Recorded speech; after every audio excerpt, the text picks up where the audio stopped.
It might seem crazy what I'm about to say. Good afternoon, St. Mike's. This is St. Mike's Hospitality, and today's segment is going to be about St. Mike's famous pizza dough. It took about 5 years since the school's open, and I think we perfected it.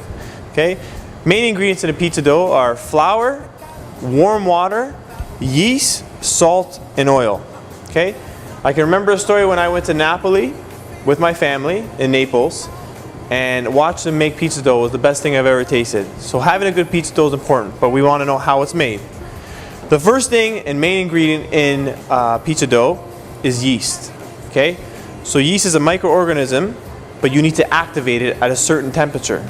So while you have room temperature water, so to the touch it's warm, you add this to your warm water like so, and it will start to activate.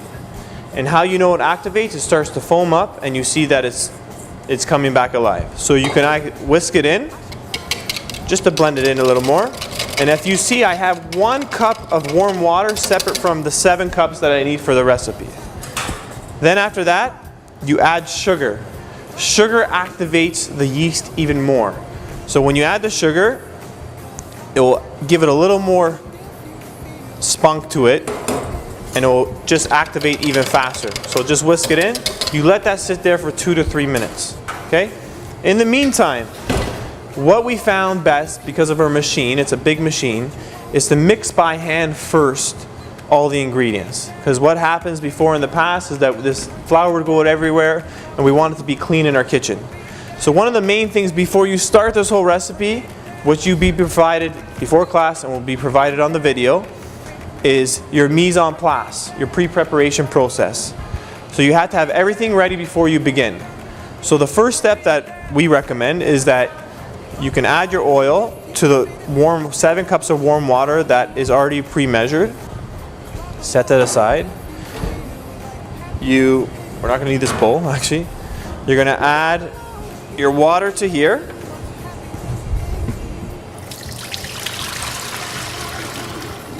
Okay. Then after you add the water, you're going to add your yeast mixture. And the best way to do it is just put the whole container in here and mix it until it's all cleaned out. Okay? And this is where you can use your hand. It's okay to use your hands in the kitchen. We clean our hands all the time. We're a sanitary kitchen, and all chefs use their hands.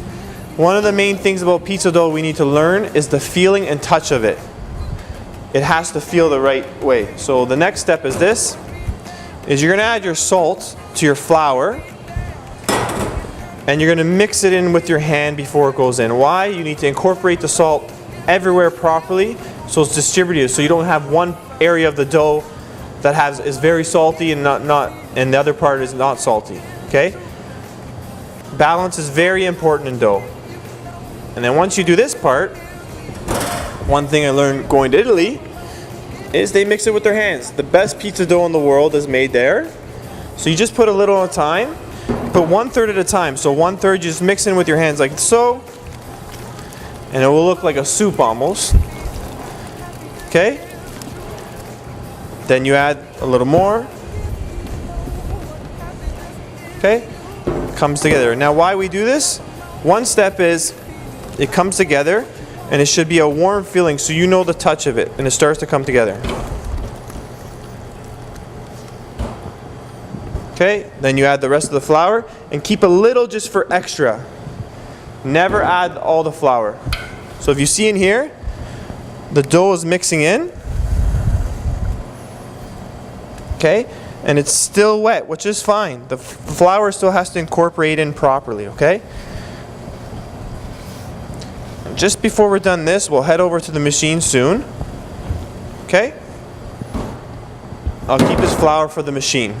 So once we're done, we'll see the machine in 1 second, and then we'll get back to you. Hi, so now we got to the mixer, and now we got to finish doing the pizza dough.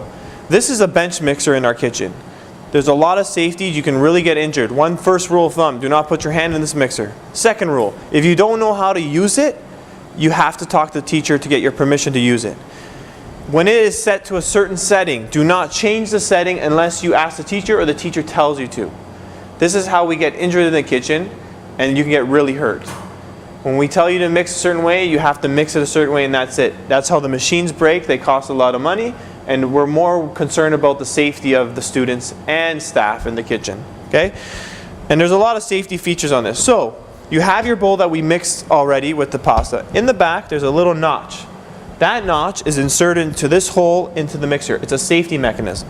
When you put it in, you place it in like so. Put the notch in, and the sides get clamped down on the sides. You clamp this for extra safety because the machine will pop up. This is a very powerful machine. This is probably one of the most powerful machines in the kitchen that you can really injure yourself. Okay? Now, if you turn it on, it won't go on now because this is a safety. This has to be locked. The cage has to be locked and has to be pulled up.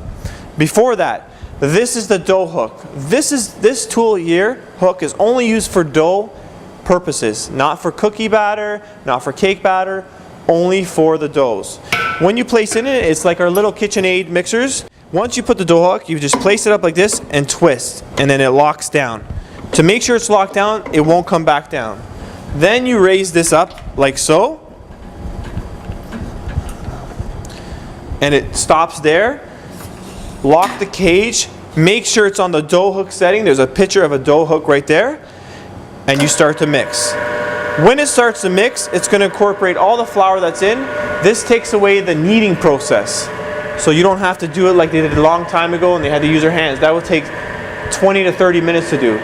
This you need to knead for about 10 minutes. You let it knead, and at that point you would set up your station to weigh the ingredients and have everything set up on your station over here. So once it's mixed in, as I already said, we had the extra flour for a purpose. Because you want to see the right texture, because the temperature of the kitchen can change the dough.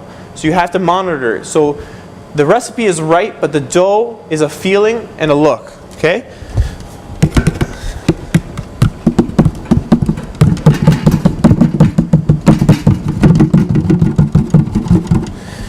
Once you add the rest of the flour, okay, you just incorporate it a bit in here. Turn the machine on, and that's it. You let it knead for about 10 minutes, and once it's kneading, it will come together, and we'll show you what it's supposed to look like. Okay, now that the pizza dough is done, first you gotta see if it's a good pizza dough. This here, if you can have your fingerprints and they stay in, that's when you know it's a really nice pizza dough. Nice and soft, it's moist, not dry at all. So in our kitchen we measure pizza at 950 grams and panzerottis at 200 grams each. So for example, if we do this, you have a pastry cutter that you use, you cut it up like so, and say we're trying to do panzerotti, 200 grams, like so, perfect, okay? We'll do one pizza dough, 950 grams. You can add a little more if you want, if you're not off. Done, perfect, okay? So once you're done that, you will scale all of your ingredients first before you go to the next step. I'll place this aside for now, but you want to go in order. So you measure them all, and this is the way you do it. As you see, I have flour aside here just in case. You do not need flour on this dough at all, okay? That's what helps it rise and ferments properly. That's the most important part of pizza dough. So what you do is you have your dough down, okay? You have your palm on your hand like this, and you cuff it, but you're pushed forward, and you pull back on your palm. Push forward, and you do a circular motion. Then when it starts rounding into a ball, then you go like so, and you just round it. The faster you go, the firmer it becomes. But you always have to put pressure on it so it forms up nicely. So you go around like this, and that's why you see the bakers who do bread, they can do two at the same time. Okay? But we only want you to do one because we want it to be done right. The more you do this, the more it protects it, and it becomes a nice fluffy and crispy dough. So when you're done, you have a ball like this. When you're doing the pizza dough, same thing. Combine it together. So when you knead it, when you're kneading, you just fold in, palms down, use your upper body weight, you push down, turn a quarter. Same routine, pull in, palm down, push down, turn a quarter, and you keep that routine. But now we're going to round it. You need two hands, same thing, pressure, out, in, and then until you combine it together, and you keep going around and around in a ball, and then you get your pizza ball dough, like so. Okay? Then once you're done, you get your dough. Once you're done, you're going to set them aside.